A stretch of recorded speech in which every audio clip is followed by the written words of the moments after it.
I took a little detour. I always just wanted to be a performing musician and songwriter, but somehow I ended up in nursing school and working in an emergency room on the graveyard shift. It was a very interesting time in my life. But I dropped out of nursing school before I inflicted any permanent damage on anybody, so I'm very grateful about that. But while I was in nursing school, I had to take this class called Anatomy and Physiology. And I don't remember anything from the class except the teacher was really cute, and I had a crush on him. He was like a chick magnet. And I thought, what can I do to get his attention? And I thought, well, let me write a song about something that's near and dear to his heart. We were studying at the time, we were studying the skull, you know, and he just was fascinated by it. So I sat down, and this is one of the first songs I ever wrote. And I want you to know that everything in this song is correct. There might be a test at the end of the night, so take notes.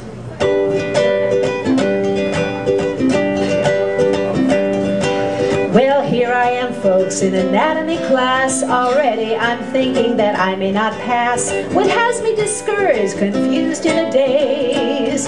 Those 8 bones of the skull and 14 of the face.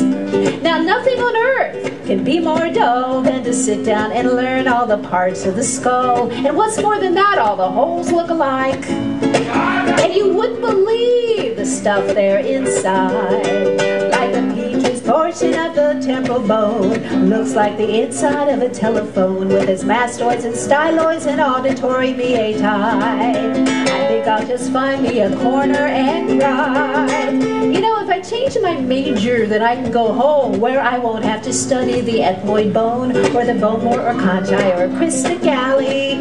You know, we're not even halfway to the grand finale. So, you bring the chips, I'll bring the salsa. When we're done, I'll show you my mandibular fossa.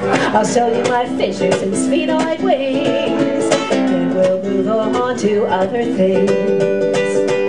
Watch me nod yes with vim and style, cause I've got me a good set of occipital condyle. My maxillary sinuses echo and ring when I play the ukulele and sing.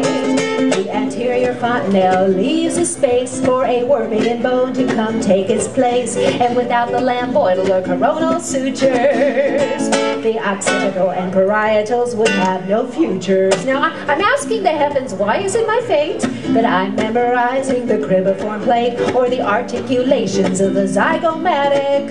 This whole thing is making me psychosomatic.